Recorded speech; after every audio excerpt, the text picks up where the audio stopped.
Bismillahirrahmanirrahim. Assalamualaikum warahmatullahi wabarakatuh. Alhamdulillahirabbil alamin wa bihi nasta'inu ala umurid dunya waddin.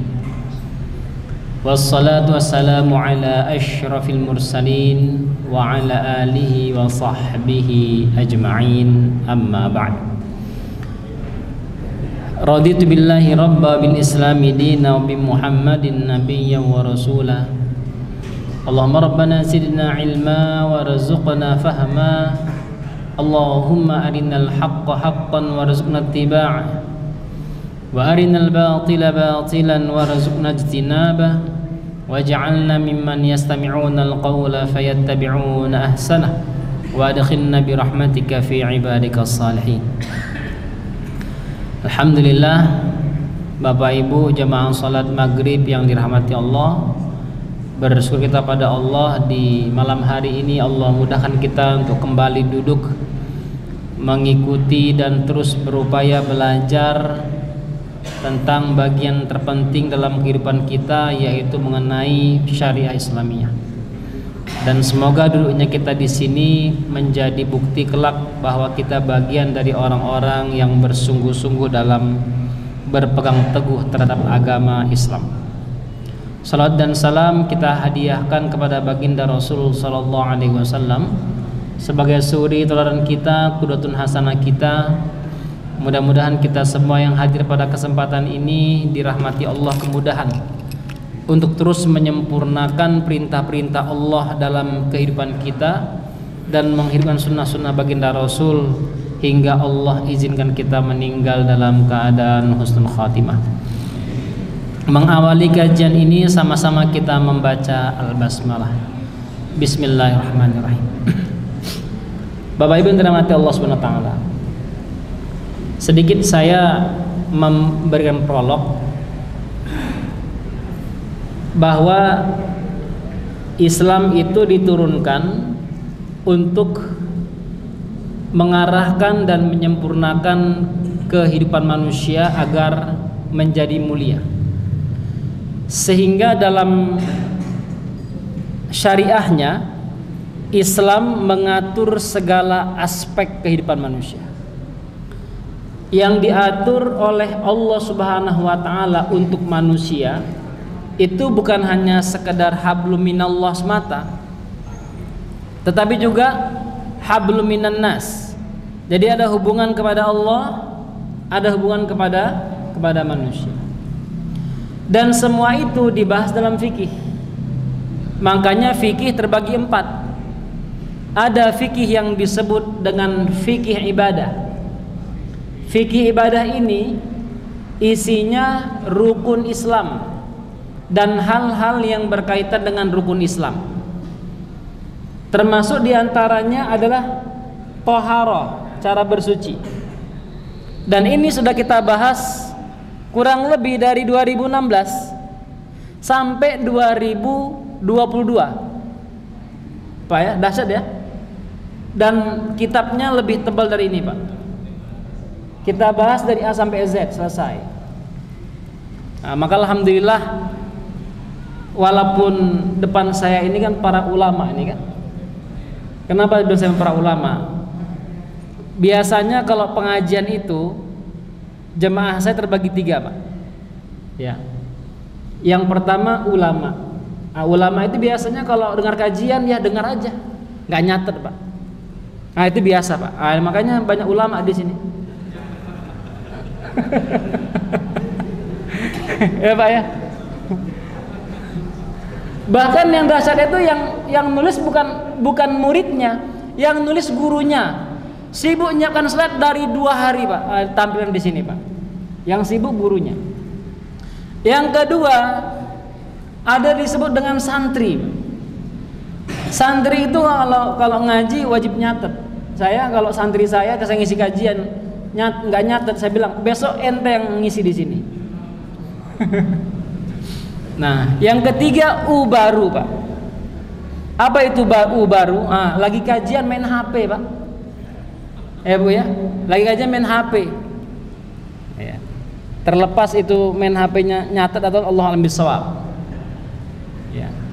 Nah, ada 3 tambah satu lagi, Pak. Apa itu? Oma-oma, Pak. Oma-oma itu bahasa Medan. Nah, biasanya kalau di sini ngaji, ada majelis yang lain dalam majelis itu.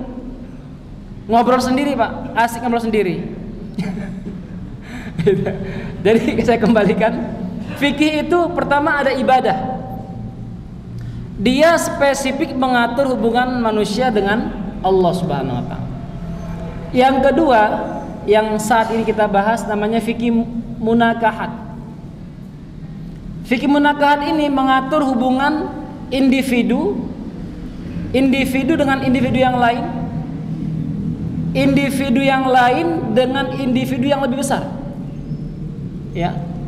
Dalam bahasa lain, individu, kemudian kelompok terkecil, keluarga, lalu kelompok terbesar.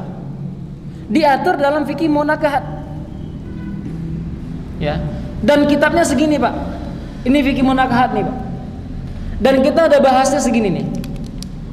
Dasar ya. Makanya sebenarnya panjenengan sudah cocok ngisi pengajian. Ya, nanti Pak Tamir tolong dijadwalkan ya. Yang dulu-dulu istiqomah ini bisa ngisi pengajian nanti. Yang ketiga, muamalah. Muamalah itu segala hal yang berkaitan dengan perekonomian kaum muslimin. Diatur dalam fikih muamalah. Kenapa diatur? Karena dia mengambil porsi terbesar dari kehidupan manusia. Kita ibadah porsinya besar, menikah porsinya besar.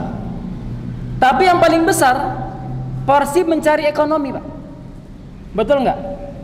Kita patok cari ekonomi minimal 8 jam per hari. Ya. Kalau modelnya pedagang yang kita lihat buka pagi tutup malam, itu lebih dari 8 jam, Pak. Kadang udah tutup warungnya, masih jawab request. Oke? Ibadah, munakahat, muamalah. Dan yang keempat disebut dengan jinayat. Fikih perlindungan masyarakat.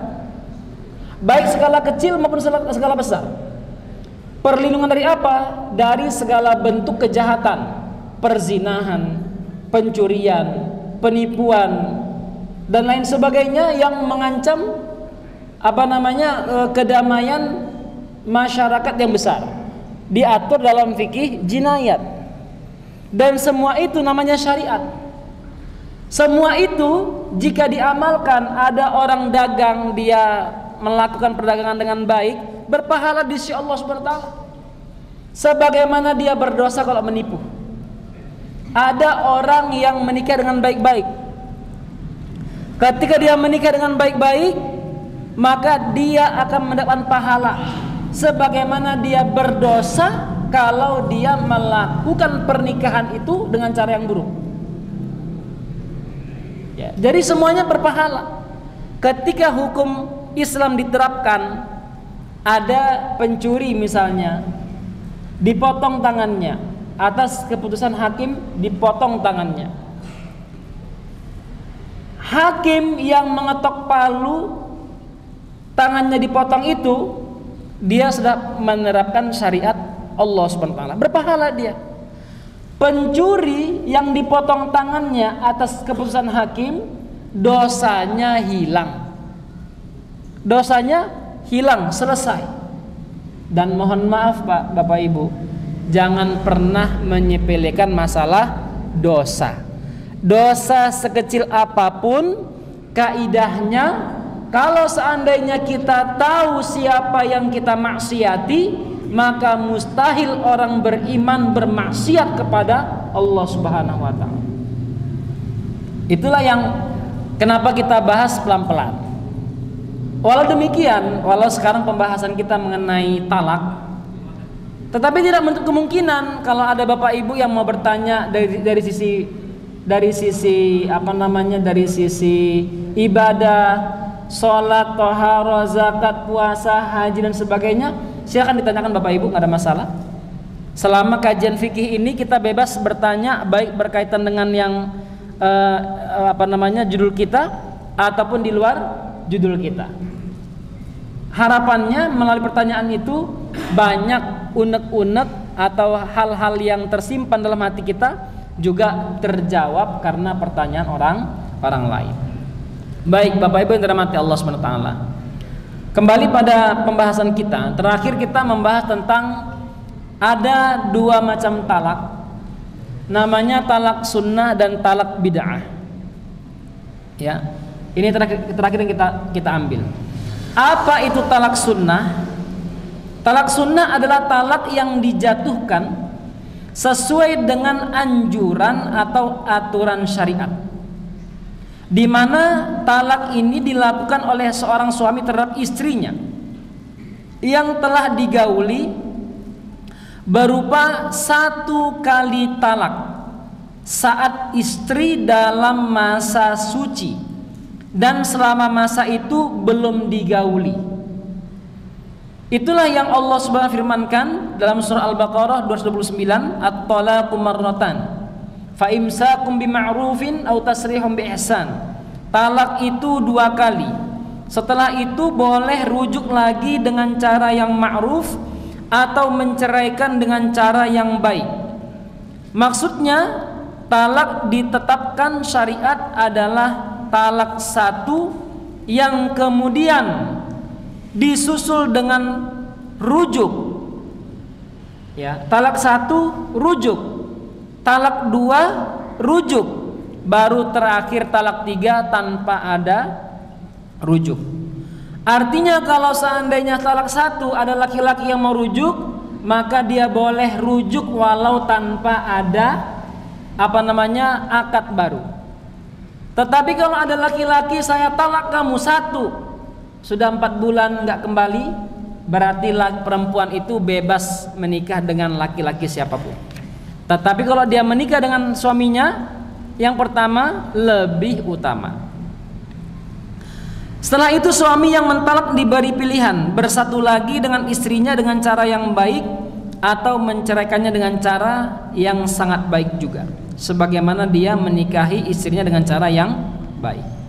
Allah berfirman, hai Nabi, apabila kamu menceraikan istri-istrimu, maka hendaklah kamu ceraikan mereka pada waktu mereka dapat iddahnya. Ya, dapat iddahnya. Surah At-Talaq ayat 1. Maksudnya jika hendak menceraikan istri, maka lakukanlah saat istri siap menghadapi masa iddahnya. Istri yang ditalak dinyatakan siap menghadapi masa iddahnya apabila dia diceraikan setelah suci dari haid atau nifas dan tidak digauli setelah itu.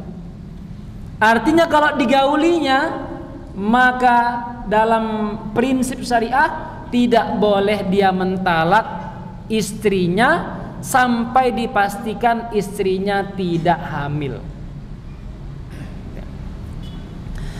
Hikmahnya adalah jika seorang wanita diceraikan saat menjalani haid, maka dia tidak siap menghadapi masa iddahnya. Kenapa? Karena masanya menjadi lebih panjang.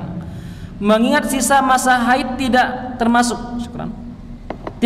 iddah, sehingga akan merugikannya. Sedangkan jika diceraikan dalam kondisi suci tapi sudah digauli, istri tidak dapat memastikan apakah dirinya hamil atau tidak, sehingga tidak tahu bagaimana cara menentukan masa iddahnya, apakah dengan masa suci, quru atau melahirkan. Artinya kalau diketahui, maka dia boleh melakukan talak sunnah tersebut.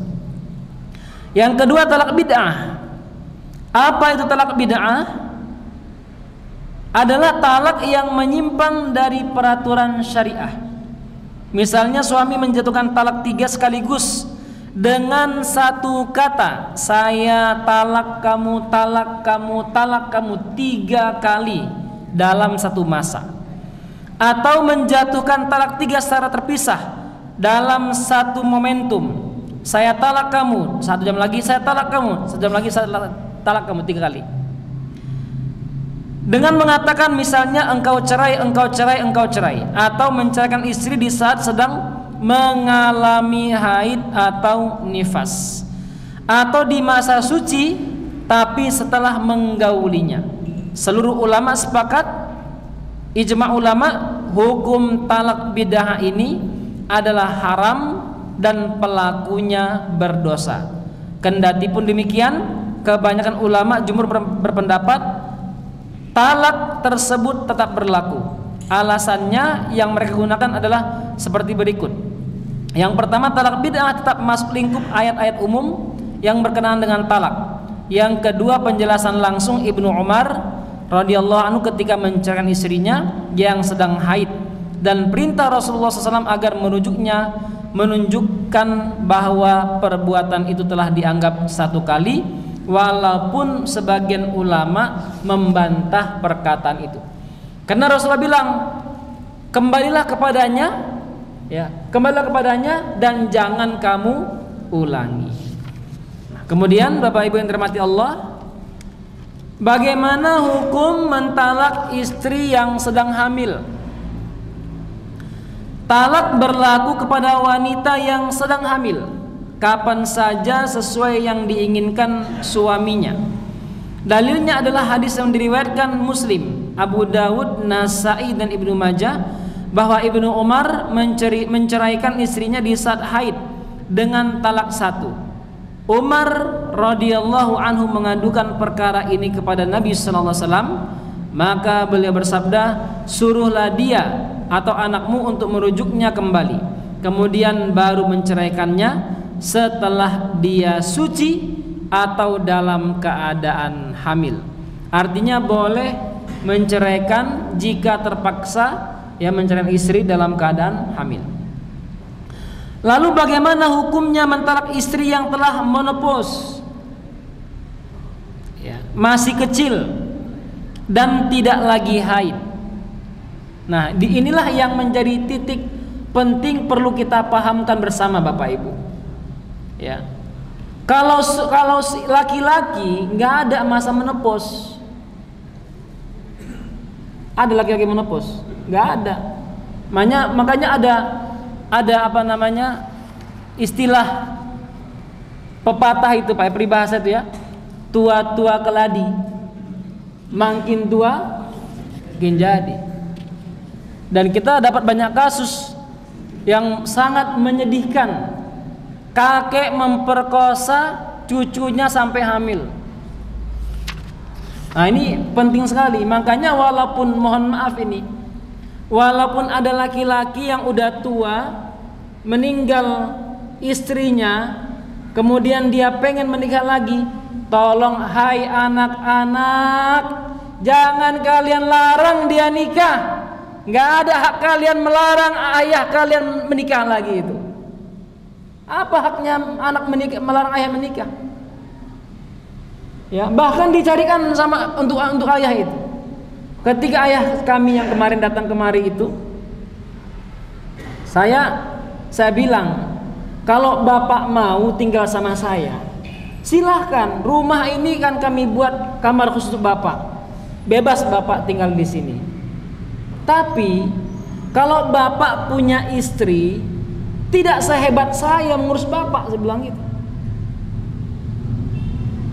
Ya terserah kau lah, katanya. Terserah kau lah, kan. Pokoknya pilihannya saya carikan atau bapak cari sendiri, saya bilang gitu. Saya tawarkan, Pak. Kenapa? Karena saya tahu, paham kita, begitu hebatnya istri mengurus laki-lakinya.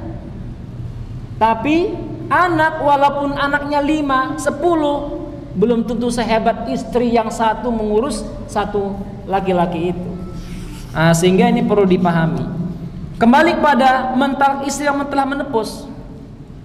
Talak terhadap wanita dengan kriteria di atas dapat dikatakan sesuai dengan sunnah apabila hanya satu kali talak tanpa perlu ada syarat lain yang harus dipenuhi. Lalu ada yang bertanya, kok kejam sekali Islam itu? Ya, ayo dong kita pahami ayat Allah. Ketika Allah berfirman, nikahilah olehmu perempuan yang baik-baik. 2, 3, 4. Kalau nggak mampu, khawatir tidak seimbang, tidak adil, maka 1. Ya.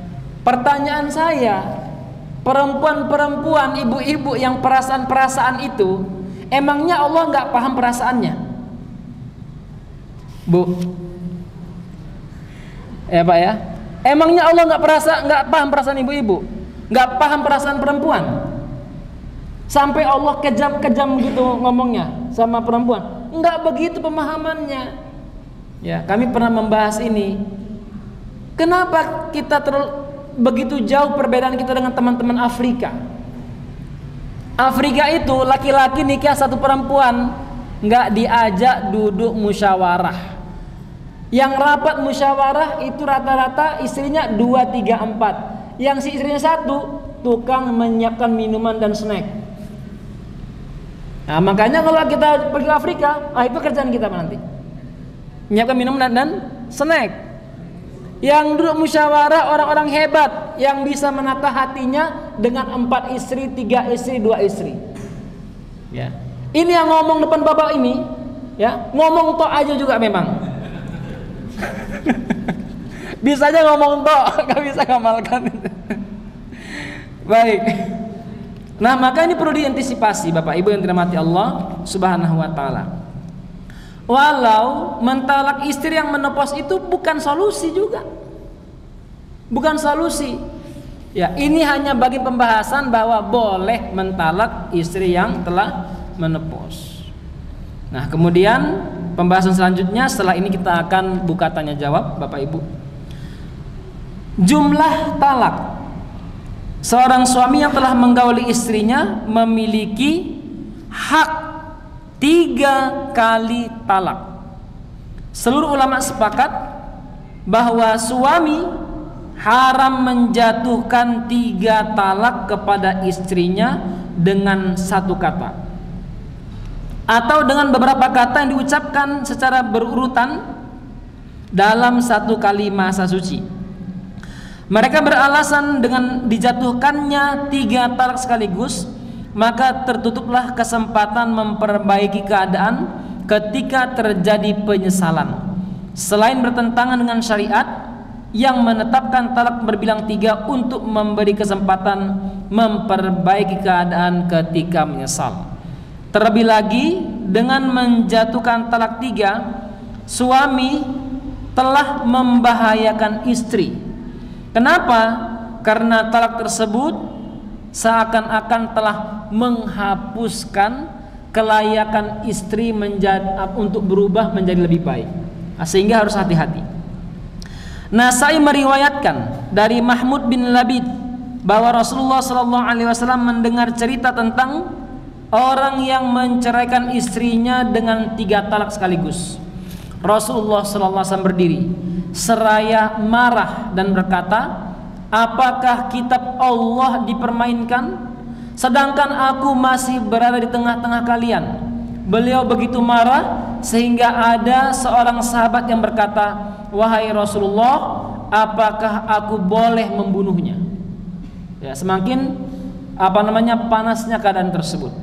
Ibnu Qayyim menjelaskan dalam kitab Ighatsatul Lahfan, Rasulullah SAW menganggap orang tersebut, yaitu orang yang mentalak istrinya langsung 3 talak dalam satu perkataan atau berurutan, telah mempermainkan kitab Allah karena dia menyimpang dari aturan talak dan melakukannya tidak sesuai dengan yang dikehendaki Allah, yaitu ketika talak dijatuhkan maka suami masih punya kesempatan untuk merujuknya.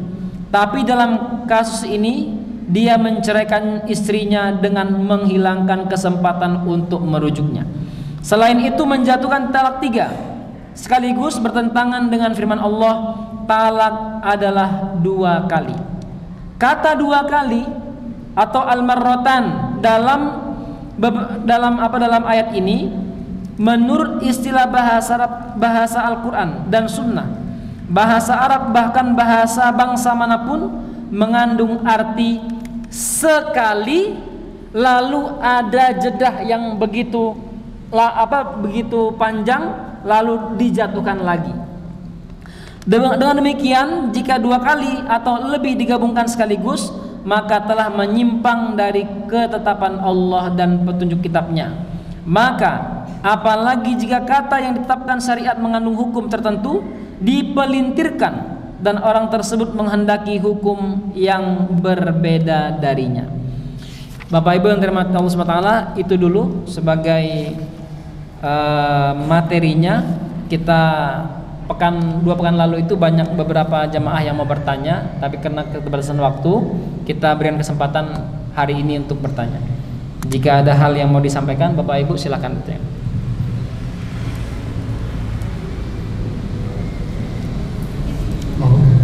Ya.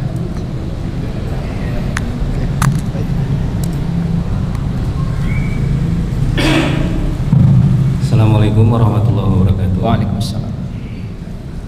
Begini Ustadz, saya ada kasus teman.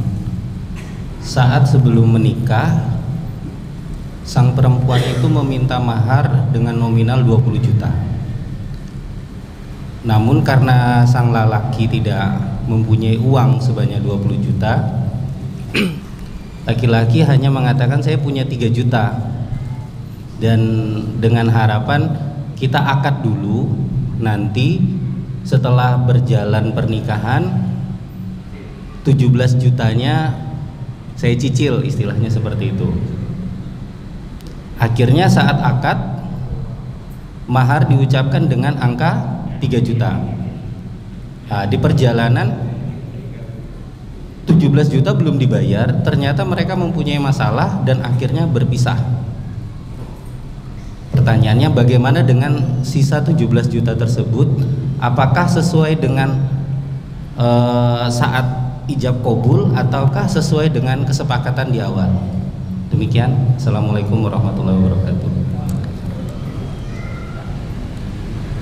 Ya, ada lagi Bapak Ibu silakan. Ya, itu. Okay. Oh ya. Assalamualaikum warahmatullahi wabarakatuh. Assalam. Bapak, terkait dengan perceraian, dulu pernah saya ngurus teman berhubungan dengan perceraian. Ya. Saya ngurus teman. Jadi waktu itu dia juga punya aset atau harta lumayan banyak ya. Nah, waktu itu perceraian tidak membicarakan masalah harta gono gini. Nah, permasalahan yang ketimbul begitu istrinya udah keluar negeri, aset-aset itu kan kebanyakan atas nama istrinya ya. Nah, begitu mau dinikah, terkait juga dengan masalah bank segala macam, itu susah urusan. Saya pernah ke kantor pengadilan agama, tidak dilayani karena tidak ada sidang saat perceraian. Itu harus sidang tersendiri katanya. Kalau tidak itu tidak bisa kami melayani, kecuali kalau istrinya memberikan surat khusus kepada pengadilan bisa. Jadi tergantung, karena katanya itu kalau perceraian terpisah dengan pembagian sidang pembagian harta gono gini. Itu yang pertama ya. Yang kedua kan saat ini kan kalau untuk perceraian banyak memakai jasa pengacara. Mic-nya boleh agak jauh ya. Banyak pakai pengacara apa ya. Yang notabene-nya juga banyak non muslim yang tidak mengenal dengan agama. Permasalahannya juga kadang-kadang ribut dengan harta. Kadang-kadang juga pengadilan malah bisa membatalkan tidak menyetujui perceraian. Karena permasalahannya itu tadi, pengacara kan akan berbicara masalah perdatanya kan, dengan hukum perdata yang ada di Indonesia. Itu gimana? Yang ketiga, bagaimana hukumnya kalau duda atau janda tidak menikah lagi, ataupun gadis atau bujangan yang tidak menikah, hukumnya. Demikian, terima kasih.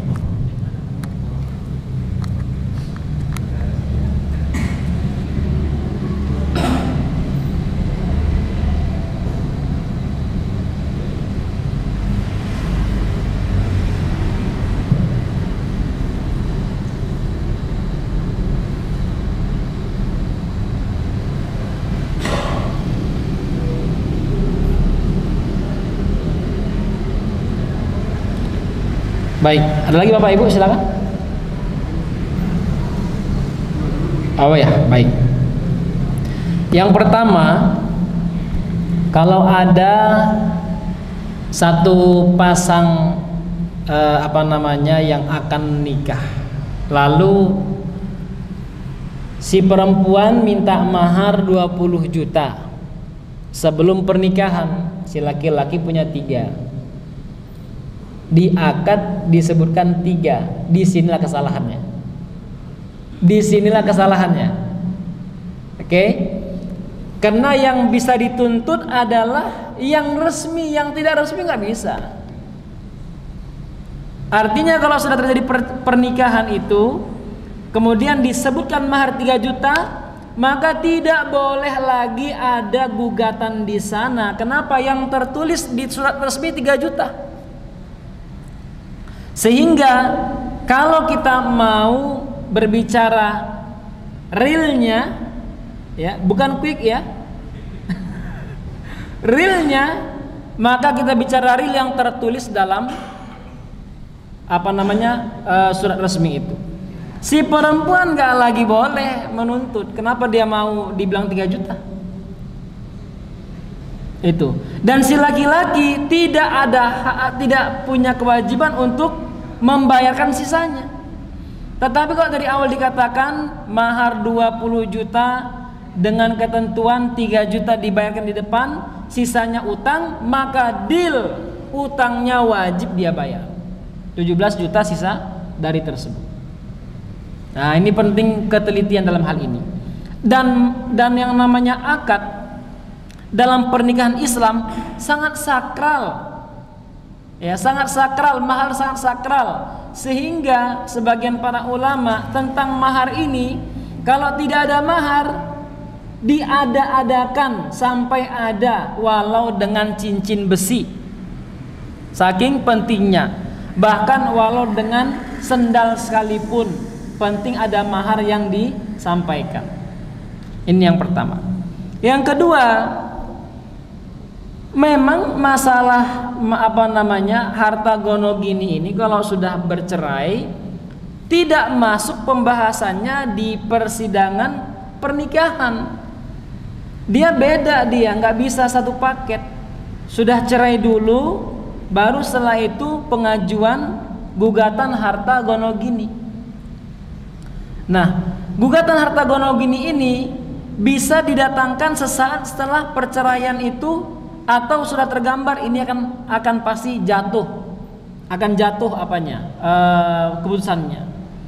Maka jangan sampai karena ini hartanya harta bersama, jangan sampai ada satu orang yang pergi atau tidak sepakat dulu supaya harta itu dibagikan. Kalau kejadian seperti itu, maka memang tidak bisa dibagikan, Pak. Nah, itu dia, tidak bisa dibagikan.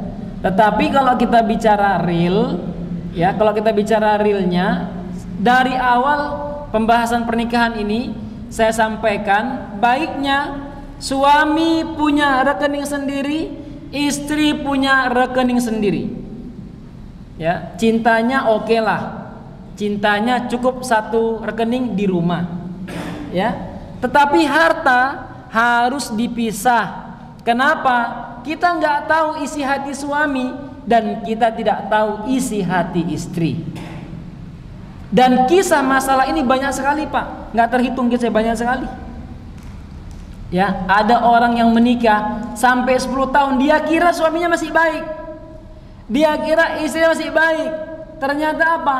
Sengaja dimanfaatkan untuk ngumpul bekal. Ya, ini bahaya sekali. Maka penting dari awal kita memiliki kesepakatan dalam hal itu. Apalagi kalau laki-laki sudah menikah dengan istri kedua dan ketiga atau keempat.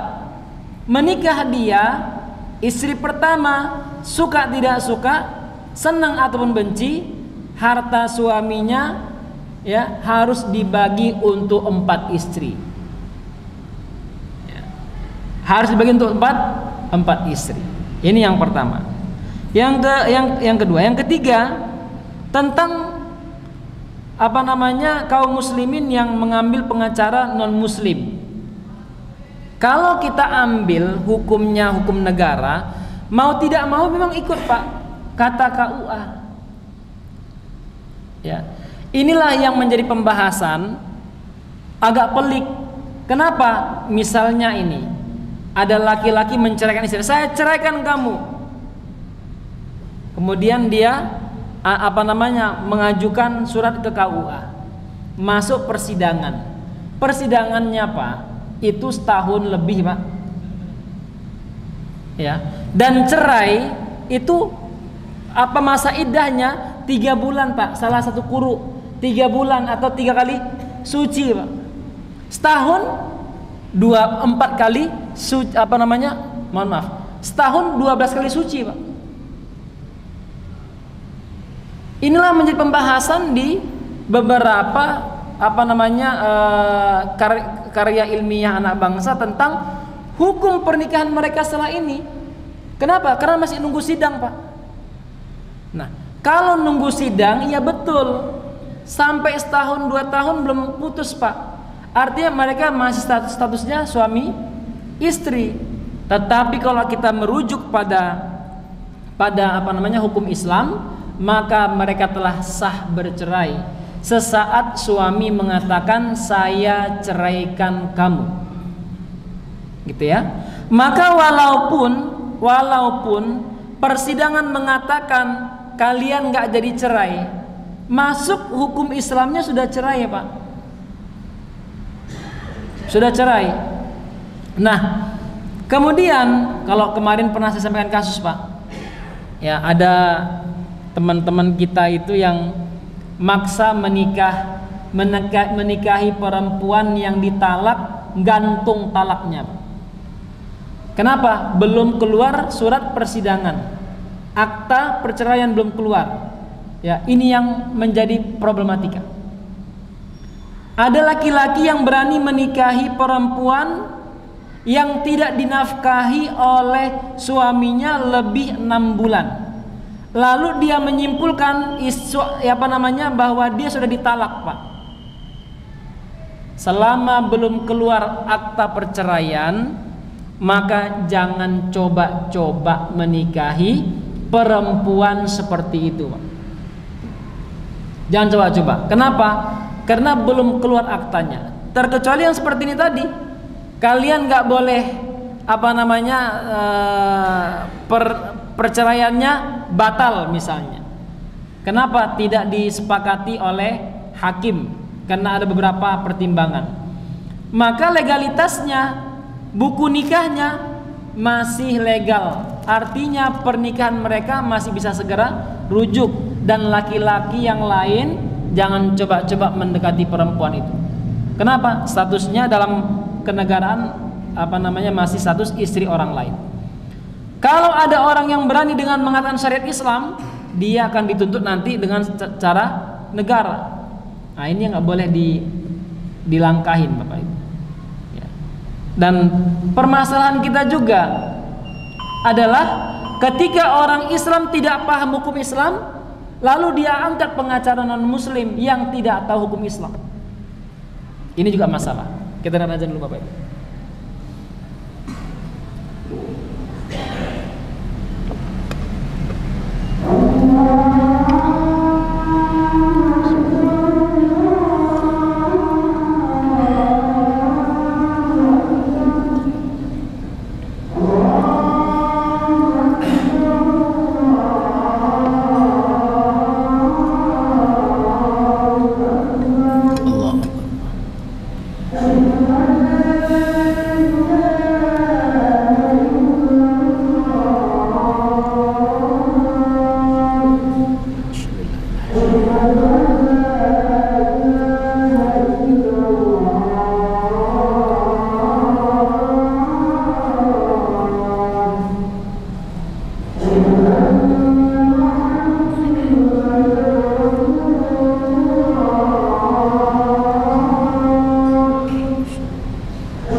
Baik Bapak Ibu, menyempurnakan pertanyaan yang nomor 3 tadi.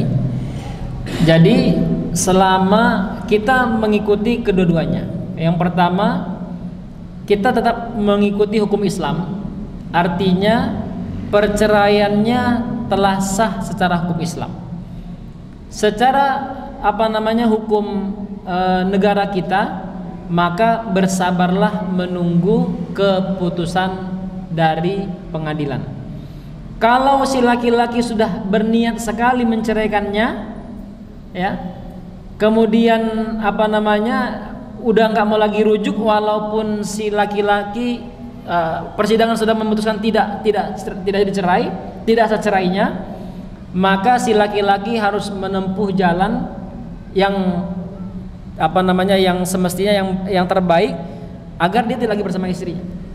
Ya, itulah cara yang harus kita sabar untuk menempuhnya. Jangan sampai di sana ada peran nafsu yang mengendalikan kita. Kemudian yang keempat, tentang duda atau janda yang tidak menikah lagi. Ya. Hukum pernikahan itu, baik pernikahan pemuda yang perawan ataupun perjaka, nggak jauh beda hukumnya dengan laki-laki atau perempuan yang sudah menikah.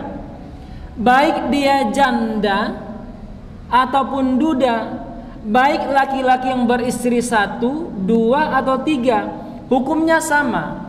Pernikahan itu akan wajib ketika yang pertama dia khawatir fitnah, takut dia fitnah.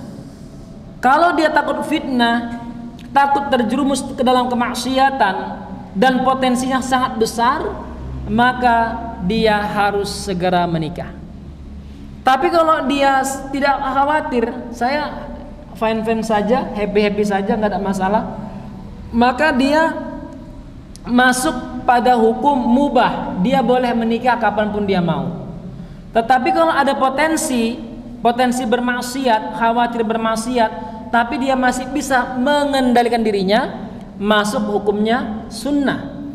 Ya. Ada orang pengen nikah, nggak mampu secara material, hukumnya makruh. Ya, nanti menikah dia ngasih makan apa anak orang? Cinta. Ya, cinta hanya bertahan Pak 2-3 hari Pak. Setelah itu yang berperan perut Pak. Ya. Kemudian yang kelima, ketika ada orang yang tidak mampu secara fisik dan finansial, lalu dia maksa untuk menikah, hukumnya adalah haram. Kenapa? Karena pernikahan itu artinya adalah al-waqu, yaitu senggama. Yang kedua, kemaslahatan. Kalau ada orang tidak mampu menghadirkan kedua hal ini dalam pernikahannya, maka haram hukumnya bagi dia menikah. Jangan paksa-paksa, gitu ya.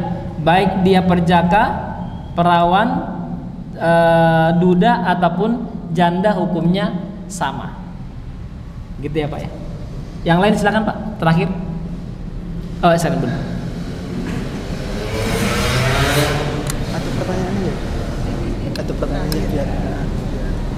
Assalamualaikum warahmatullahi wabarakatuh. Waalaikumsalam. Ini Ustadz, ada kasus kalau talak ketiga secara hukum negara itu, apa dia boleh langsung rujuk atau gimana, harus nikah lagi atau bagaimana tuh Ustadz? Terima kasih. Ya, diulangi benar. Talak 3 secara hukum negara, kemudian mereka rujuk lagi tanpa menikah lagi, apa itu dibolehkan dalam Islam atau negara? Terima kasih. Pertama, dalam hukum negara tidak ada talak 3. Tidak ada talak 3 hukum negara itu.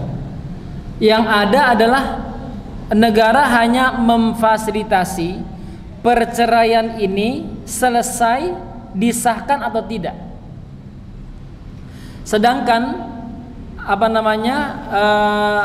kalau kita ambil dari hukum sisi Islamnya, maka talak 3 itu tidak lagi boleh mereka melakukan rujuk. Kalau mereka melakukan rujuk sama dengan mereka melakukan maksiat. Ya, maksiat jelas. Tapi kami sah, iya, hukumnya dilanggar. Hukumnya dilanggar.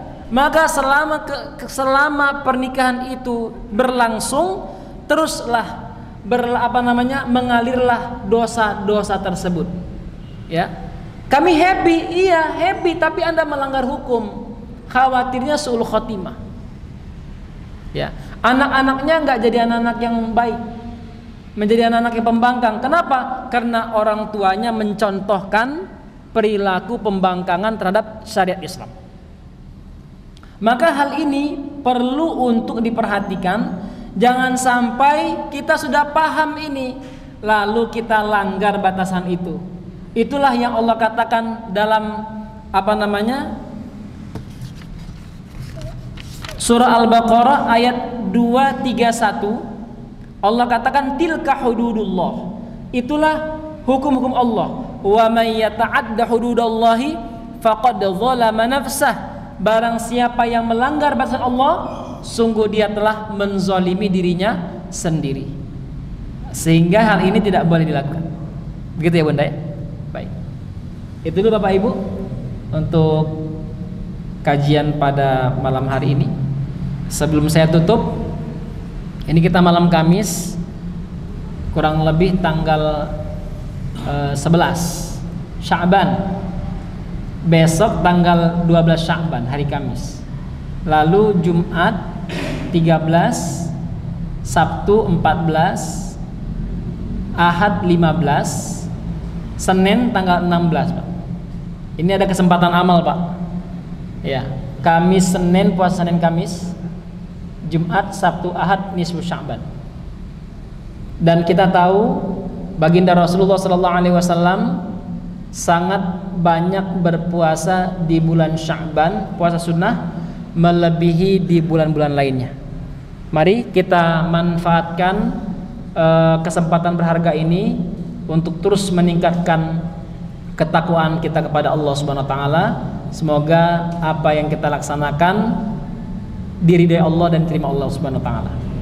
Begitu Bapak Ibu, kita akhiri dengan bacaan alhamdulillah dan kafaratul majlis. Alhamdulillahirabbil alamin, subhanallah wa bihamdika asyhadu an la ilaha illa anta astaghfiruka wa atubu ilaik. Wassalamualaikum warahmatullahi wabarakatuh.